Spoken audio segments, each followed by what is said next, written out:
الكريم وعلى آله وصحبه أجمعين أما بعد فأعوذ بالله من الشيطان الرجيم بسم الله الرحمن الرحيم یا ایہا الذین آمنوا اے ایمان والو لا تقولوا راعنا تم راعنا مت کہو وقولوا انظرنا اور انظرنا کہا کرو واسمعوا اور سنو وللکافرین عذاب علیم کافروں کے لیے دردناک عذاب تیار ہے ما یود الذین کفروا من اہل الکتاب جو کافروں میں سے اہل کتاب ہیں وہ یہ چاہتے ہیں وللمشرکین مشرکین وہ یہ نہیں چاہتے ان ینزل علیکم من خیر کہ تم پر کوئی خیر نازل ہو کوئی اچھائی نازل ہو من ربکم تمہارے پروردگار کی طرف سے واللہ یختص برحمتہ من یشاء اور اللہ تعالیٰ اپنی رحمت سے جس کو خاص کرنا چاہتا ہے خاص کر لیتا ہے واللہ ذو الفضل العظیم اور اللہ تعالیٰ فضل عظیم کے مالک ہیں بڑے فضل کے مالک ہیں ما ننسخ من آیت اور فرمایا کہ ہم منسوخ نہیں کرتے کوئی آیت او ننسیہا نأتی بخیر منہا او مثلیہا یہاں تک کہ ہم اسی جیسی کوئی آیت یا اس سے بہتر آیت لے آتے ہیں الم تعلم ان اللہ علی کل شیء قدیر کیا تم نہیں جانتے کہ بے شک اللہ تعالیٰ ہر چیز پر قادر ہے الم تعلم ان اللہ لہ ملک السماوات والارض کیا تم نہیں جانتے کہ بے شک اللہ تعالیٰ وہی ہیں جو زمین و آسمان کے مالک ہیں وما لکم من دون اللہ من ولی ولا نصیر اور تمہارے لیے اللہ کے علاوہ کوئی حامی اور کوئی مددگار نہیں ہے ام تريدون ان تسألوا رسولکم کیا تم یہ چاہتے ہو کہ تم بھی اپنے پیغمبر سے سوال کرو کما سئل موسیٰ من قبل جس طرح ان سے پہلے حضرت موسیٰ علیہ السلام سے سوال کیے جاتے تھے ومن يتبدل الكفر بالایمان اور جس نے بھی کفر ایمان کے بدلے میں کفر کو اختیار کر لیا فقد ضل سواء السبیل تحقیق وہ سیدھی راہ سے گمراہ ہو جائے گا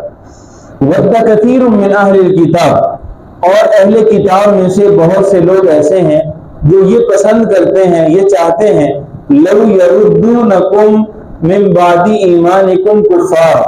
کہ وہ تمہیں تمہارے ایمان کے بعد کفر کی طرف لوٹا دیں پلٹا دیں حسدا من عند انفسہم وہ اپنے سینوں میں تمہارے لیے حسد رکھتے ہیں من بعد ما تبین لہم الحق اس کے بعد کہ ان پر حق واضح ہو چکا ہے فاعفو بس تم معاف کرو واسفحوا اور درگزر کرو حتی یاتی اللہ بامری یہاں تک کہ اللہ کی طرف سے فیصلہ نازل ہو جائے ان اللہ علی کل شیء قدیر بے شک اللہ تعالی ہر چیز پر قدرت رکھنے والے ہیں واقیموا الصلاۃ اور نماز ادا کرتے رہو وآتوا الزکاۃ اور زکوٰۃ ادا کرتے رہو وما تقدموا لانفسکم من خیر اور تم کوئی بھی نیکی جو اپنے لیے کرتے ہو خیر میں سے وہ جو آگے بھیجتے ہو تجدوہ عند اللہ وہ تم اللہ کے ہاں اسے حاصل کر لو گے اللہ کے ہاں اسے پا لو گے ان اللہ بما تعملون بصیر بے شک اللہ تعالی جو بھی تم عمل کرتے ہو اس کو دیکھنے والا ہے وقالوا لن يدخل الجنۃ اور وہ یہ کہتے ہیں کہ جنت میں کوئی بھی داخل نہیں ہوگا الا من کان هودا او نصارى سوائے یہودیوں کے اور نصرانیوں کے عیسائیوں کے تلک امانیہم یہ ان کی محض خواہش ہے یہ ان کی خواہشات ہیں قل اے پیغمبر آپ ان سے کہہ دیجئے ہاتوا برہانکم ان کنتم صادقین اگر وہ اپنے اس دعوے میں سچے ہیں تو دلیل لے آئیں برہان پیش کریں کوئی دلیل پیش کریں بلا کیوں نہیں من اسلم جو بھی شخص اپنا چہرہ اللہ کی طرف پھیر لیتا ہے وجہہ للہ جو بھی اپنا چہرہ اللہ کے سامنے جھکا لیتا ہے یا پھیر لیتا ہے وہ محسن اور وہ نیکی کرنے والا ہوتا ہے فَلَهُ أَجْرُهُ عِنْدَ رَبِّهِ تو اس کا اجر ہے اس کے پروردگار کے ہاں وَلَا خَوْفٌ عَلَيْهِمْ اور ایسے آدمی پر کوئی خوف نہیں ہوگا وَلَا هُمْ يَحْزَنُونَ اور نہ ہی وہ غمگین ہوگا کوئی غم ہوگا۔ معزز سامعین، یہ رکوع نمبر 13 آپ کے سامنے ترجمے سمیت تلاوت کیا گیا ہے۔ اس سے جو گزشتہ رکوع ہم نے پڑھا تھا اس میں اللہ تعالی نے یہودیوں کی چند پستی جو ہے اور اخلاق ان کے گرے ہوئے گراوٹ کا جو شکار تھے، اخلاقی طور پر جس پستی کے شکار تھے، اللہ تعالی نے ان کو جان فرمایا تھا کہ انہوں نے جادو اور سحر کی نسبت یہ انبیاء کی طرف کی اور کہا کہ انبیاء کے پاس نبوت نہیں ہے، کوئی وحی نہیں ہے، کوئی معجزہ نہیں، بلکہ ان کے پاس سحر اور جادو ہوتا ہے۔ بالخصوص انہوں نے اس بات کی جو نسبت ہے وہ سیدنا سلیمان علیہ السلام کی طرف کی، تو اللہ تعالیٰ نے اس بات کا رد فرمایا اور فرمایا کہ سلیمان علیہ السلام کسی قسم کا کفر نہیں کرتے تھے۔ کفر نہ کرنے کا کیا مطلب کہ وہ جادو نہیں کرتے تھے، وہ کوئی ساحر نہیں تھے، بلکہ اللہ کے پیغمبر تھے اور اللہ تعالیٰ نے ان کو نبوت عطا فرما رکھی تھی اور ان کے پاس وحی آیا کرتی تھی۔ تو بہرحال معزز سامعین، ان آیات کے بعد اور ان موضوعات کے بعد آج کے جو سبق ہے ہمارا، جو آج کا رکوع ہے، رکوع نمبر 13، اس میں اللہ تعالیٰ نے چند متفرق باتوں کو بیان کیا ہے۔ آپ دیکھیے کہ ان میں سے جو سب سے پہلی بات ہے، جو قابل توجہ ہے، جو اہمیت کی حامل ہے، وہ یہ کہ اللہ تعالیٰ نے اس رکوع کی ابتدا یا ایھا الذین آمنوا سے فرمائی ہے۔ اس سے پہلے ہم نے جو ہے وہ دیکھیں 103 آیتیں پڑھ لی ہیں اور پھر 7 آیتیں اگر فاتحہ کی بھی ملا لی جائیں تو یہ تقریباً 110 آیتیں بنتی ہیں۔ 110 آیتوں میں اللہ تعالیٰ نے یا بنی اسرائیل کو کہا ہے، اللہ تعالیٰ نے یا اہل کتاب کو کہا ہے، یا ایھا الناس بھی کہا ہے، لیکن یا ایھا الذین آمنوا اللہ نے یہاں پہلی دفعہ فرمایا ہے۔ حضرت ابن عباس رضی اللہ تعالیٰ عنہ، حضرت ابن عباس رضی اللہ عنہ، انہوں نے رسول اللہ صلی اللہ علیہ وسلم سے ایک دفعہ گزارش کی کہ یا رسول اللہ آپ مجھے کوئی نصیحت فرما، کوئی خیر کی بات کہہ دیں، کوئی میرے لیے ہدایت، کوئی سبق آموز بات کہہ دیں کہ میں اس کے مطابق عمل کروں۔ تو رسول اللہ صلی اللہ علیہ وسلم نے فرمایا اے ابن عباس، قرآن حکیم میں جہاں بھی یا ایھا الذین آمنوا آئے ہم تن گوش ہو کر متوجہ ہو جایا کرو اور اس حکم کو توجہ سے سنا کرو، اس لیے کہ اللہ تعالیٰ براہ راست آپ سے مخاطب ہوتے ہیں۔ اور معزز سامعین، یہ ہمارے لیے قابل رشک بات بھی ہے اور خوش قسمتی کی بات بھی ہے کہ اللہ تعالیٰ نے اس سے پہلے بھی کتابیں نازل فرمائی۔ قرآن سے پہلے صحیفے بھی اترے، قرآن سے پہلے کتابیں بھی آئیں، رسائل بھی آئے۔ اللہ تعالیٰ نے کسی بھی کتاب میں، کسی بھی صحیفے میں براہ راست انسانیت کو، امت کو خطاب فرمائے نہیں۔ یہ صرف امت محمدیہ کا ایک اعجاز ہے۔ یہ امت محمدیہ میرے اور آپ کے لیے یہ سعادت کی بات ہے کہ اللہ تعالیٰ نے مجھے اور آپ کو براہ راست مخاطب فرمایا ہے۔ اور جب مخاطب کیا تو کیا کہا؟ یا ایھا الذین آمنو، اے ایمان والو، اے ایمان والو۔ تو قرآن حکیم میں جہاں بھی یہ لفظ آئے یا ایھا الذین آمنو تو حضور کی نصیحت یہ ہے، میرے پیغمبر کا سبق یہ ہے، حضور کا فرمان یہ ہے کہ توجہ سے اللہ کے اس حکم کو سنا کرو اور اپنے لیے یہ سعادت اور خوش قسمتی بھی سمجھا کرو کہ اللہ تعالیٰ نے براہ راست ہمیں یاد فرمایا ہے، ہم سے خطاب کیا ہے۔ دوسرے نمبر پہ یہاں پہ دیکھیے کہ اللہ تعالیٰ نے جو بات پہلے نمبر پر ارشاد فرمائی وہ یہ لا تقولوا راعنا، کہ تم راعنا نہ کہو۔ میں نے ترجمے میں بھی یہ راعنا ہی کہا ہے۔ اس کی وضاحت سن لیجئے اور اس آیت مبارکہ کا شان نزول بھی یہی ہے کہ چند یہودی رسول اللہ صلی اللہ علیہ وسلم کی خدمت میں اور راعنا جو ہے یہ ایک ایسا لفظ ہے جو کہ توجہ مبذول کرانے کے لیے اور مہربانی دلانے کے لیے کہ آپ ہماری طرف متوجہ ہو جائیں، ہماری بات کو سنیں، اس کے لیے یہ لفظ بولا جاتا ہے۔ راعنا، اے اللہ کے پیغمبر آپ ہماری طرف توجہ کیجئے، یعنی ہماری بات کو سنیے۔ تو صحابہ کرام رضی اللہ عنہم اجمعین بھی یہ لفظ بولا کرتے تھے، یعنی حضور کو جب متوجہ کرنا ہوتا تو وہ یہ کہا کرتے تھے یا رسول اللہ راعنا، اے اللہ کے پیغمبر آپ ہماری طرف توجہ کیجئے۔ لیکن یہ بدبخت جو یہودی تھے، یہ جب رسول اللہ صلی اللہ علیہ وسلم کی خدمت میں آئے تو انہوں نے حضور کو راعنا کی بجائے راعینا کہا، عین کو ذرا کھینچ کر عین کے ساتھ یا کو ملا کر کہا۔ اب جب راعینا کو راعینا کہہ دیتے ہیں تو اس کا معنی بدل جاتا ہے۔ اس کے دو معنی بنتے ہیں راعینا کے، ایک معنی تو یہ بنتا ہے کہ وہ ہمارے چرواہے، وہ ہمارے چرواہے، ہماری بکریاں چرانے والے، یعنی اہانت کا پہلو سے ظاہر ہوتا ہے۔ اور دوسرا یہ جو راعینا کا لفظ تھا یہ یہود کی جو مدینہ کی زبان تھی اس میں بطور گالی کے بھی استعمال ہوتا ہے، یعنی اس کا مطلب یہ ہوتا تھا کہ وہ احمق، وہ بے وقوف۔ تو جب انہوں نے رسول اللہ صلی اللہ علیہ وسلم کو پکارا تو انہوں نے راعینا جو اصل لفظ ہے وہ نہیں کہا، بلکہ اس کی بجائے انہوں نے اپنی زبانوں کو تروڑ مروڑ کر ایسے الفاظ کہے جو ہے وہ جس سے معنی اور مفہوم وہ غلط نکلتا تھا، اور رسول صلی اللہ علیہ وسلم کی شان اقدس میں اہانت کا مفہوم ظاہر ہوتا تھا۔ تو اللہ تعالیٰ نے صحابہ کرام رضی اللہ عنہم اجمعین کو مخاطب کر کے کہا یا ایھا الذین آمنوا، اے ایمان والو، لا تقولوا راعنا، تم نے میرے پیغمبر کو راعنا بھی نہیں کہنا، جو اصل لفظ ہے وہ بھی نہیں کہنا، اس لیے کہ اسی کو آگے جو ہے وہ تروڑ مروڑ کر، اسی کو خراب کر کے وہ اس سے اہانت کا معنی مراد لیتے ہیں۔ تو اللہ تعالیٰ نے جس لفظ سے اہانت کا شبہ پیدا ہو سکتا تھا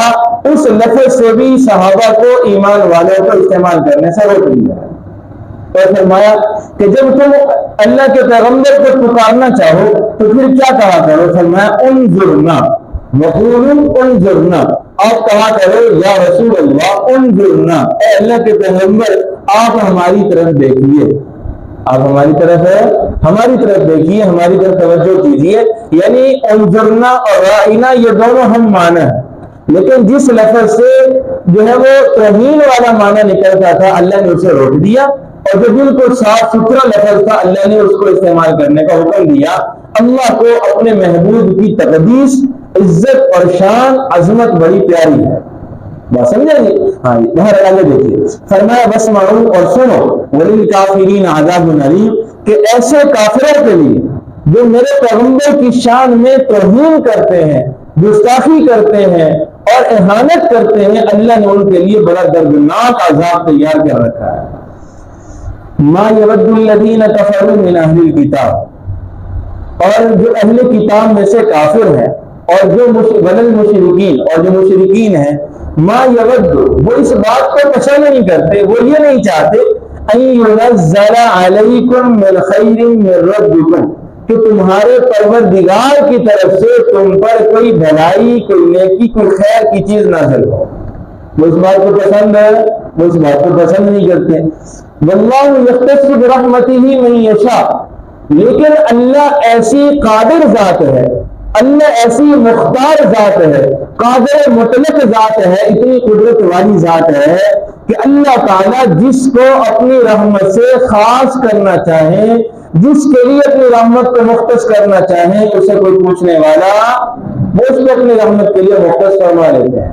اور فرمایا واللہ ذو الفضل العظیم، اور اللہ تعالیٰ بڑے فضل کے مالک ہیں، اللہ تعالیٰ بڑے فضل کے مالک۔ اور پھر آگے فرمایا ما ننسخ من آیت او ننسها نأتی بخیر منها او مثلها۔ اچھا یہاں یاد رکھیے کہ اللہ تعالیٰ قرآن حکیم میں بسا اوقات ایسا کرتے ہیں، ایسا اللہ نے فرمایا ہے کہ ایک آیت کو نازل کیا اور پھر اس کو منسوخ کر دیا، اس کے بجائے اللہ تعالیٰ نے کوئی دوسرا حکم نازل فرما دیا۔ اب یہ جو آیتوں کو منسوخ کیا جانا ہے، مشرکین اور یہود و نصارہ وہ اس پہ اعتراض کیا کرتے تھے، وہ کیا کرتے تھے؟ وہ اعتراض کرتے تھے، اور اعتراض یہ کرتے تھے کہ دیکھیں آیت کا منسوخ کرنا یہ جہالت پر دلالت کرتا ہے، یعنی اللہ نے پہلے کوئی حکم نازل کیا، پھر معاذ اللہ ثم معاذ اللہ اس حکم کو نازل کرنے کے بعد اللہ کو پتا چلا کہ یہ حکم تو درست نہیں تھا، اس کو منسوخ کر دیا، پھر کوئی نیا حکم نازل کر دیا۔ یعنی یہ جو بات ہے منسوخ کرنا، یہ جہالت پر دلالت کرتا ہے۔ تو اس سے تو یہ پتا چلتا ہے کہ معاذ اللہ اللہ کی ذات مجہل ذات ہے، سمجھے؟ تو اللہ تعالیٰ نے اس کے جواب میں یہاں پہ یہ بات ارشاد فرمائی ہے کہ اللہ تعالیٰ جب بھی کسی آیت کو نازل جو منسوخ کرتے ہیں تو منسوخ کرنے کے بدلے میں اس سے بہتر آیت نازل فرما دیتے ہیں، یا پھر کم از کم اسی جیسی کوئی اور آیت نازل فرما دیتے ہیں۔ ٹھیک ہے، تو یاد رکھیے یہ ہندوؤں میں سے ایک ہے، ایک جو ہے وہ تنظیم گزری ہے آریہ سماج تنظیم کے نام سے۔ اس کا جو گرو تھا، اس کا جو لیڈر تھا وہ تھا دونن سرسوتی، بہت مشہور ان کا لیڈر ہے آریہ سماج تنظیم کا۔ اس نے ان باتوں پر بہت شربت کے ساتھ، بڑی طوالت کے ساتھ اعتراضات کی کہ یہ تو جہالت ہے، اور اس کا جواب دیا ہے حضرت مولانا قاسم نانوتوی رحمۃ اللہ تعالی علیہ نے۔ قاسم العلوم والخیرات جو دارالعلوم دیوبند کے بانی تھے،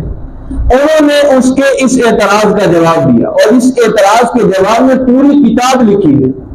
اس میں بہت سے جو ہے وہ جوابات دیے ہیں، لیکن ایک جو جواب وہ یہ دیا کہ اللہ تعالیٰ جو آیت کو پہلے نازل فرماتے ہیں پھر منسوخ کر کے اس کی بجائے کوئی اور جو ہے وہ آیت مبارکہ نازل فرماتے ہیں، یہ جہالت پر مبنی نہیں ہوتا بلکہ یہ حکمت پر مبنی ہوتا ہے۔ یہ کس چیز پر مبنی ہوتا ہے؟ حکمت پر۔ اور پھر مثال انہوں نے یہ دی، ذرا مثال سنیے، سر بنتے چلے جائے گی۔ مثال یہ دی کہ جس طرح کوئی مریض کسی ڈاکٹر کے پاس جاتا ہے، کسی طبیب یا حکیم کے پاس جاتا ہے، تو اسے ڈاکٹر ایک دوا دیتا ہے اور پھر اسے کہتا ہے کہ آپ نے ہفتے کے بعد دوبارہ میرے پاس آنا ہے۔ اب ایک ہفتہ وہ دوا استعمال کرتا ہے، ہفتے کے بعد جب دوبارہ ڈاکٹر کے پاس جاتا ہے تو ڈاکٹر دوا کو چینج کر دیتا ہے، بدل دیتا ہے کہ آپ نے جو دوائی پہلے استعمال کی اب وہ استعمال نہیں کرنی بلکہ اب یہ استعمال کرنی ہے۔ ہفتہ 10 دن وہ استعمال کرواتا ہے، پھر اس کے بعد دوبارہ پھر دواؤں کو تبدیل کر دیتا ہے۔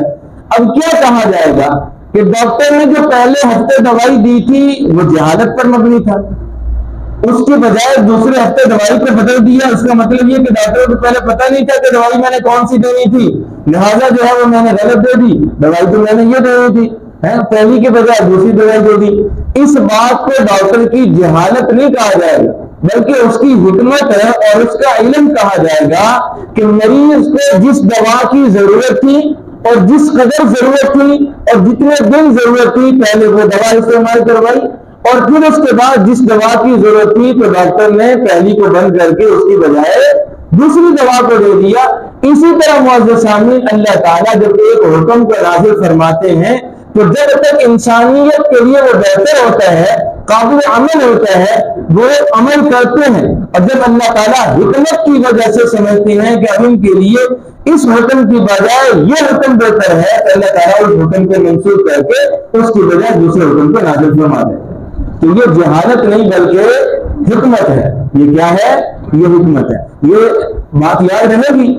آیتیں جو منسوخ ہوئی ہیں تو وہ اللہ کی حکمت کی وجہ سے منسوخ ہوئی ہیں، یعنی اللہ نے انسانیت کے لیے جس حکم کو بہتر سمجھا اللہ نے پہلے کو منسوخ کر کے بہتر جو ہے وہ حکم وہ نازل فرما دیا۔ اب دیکھیے فما ما ننسخ من آیت، ہم کوئی آیت منسوخ نہیں کرتے، اور ننسیھا ناتی بخیر منھا، کہ ہم اس سے بہتر آیت لے آتے ہیں۔